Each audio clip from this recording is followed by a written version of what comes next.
রাজস্ব নীতি সংস্কার সংক্রান্ত পরামর্শ কমিটি সহ সব অংশীজনের সঙ্গে আলোচনা করে জারি করা হবে রাজস্ব নীতি ও ব্যবস্থাপনা অধ্যাদেশ। প্রয়োজনীয় সংশোধনীর পর এই অধ্যাদেশটি বাস্তবায়ন করা হবে।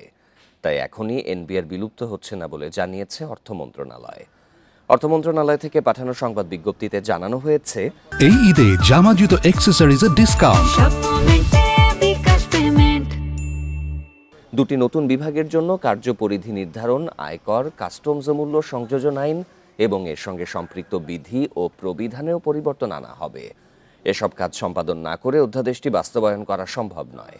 বিজ্ঞপ্তিতে আরও বলা হয়েছে, কাস্টমস ও কর ক্যাডারের সদস্যদের কোনো পদবি কমানোর কোনো পরিকল্পনা সরকারের নেই। বরং সংস্কার হলে পদ সংখ্যা বাড়বে এবং সচিব পদে নিয়োগ সহ পদোন্নতির সুযোগও বাড়বে।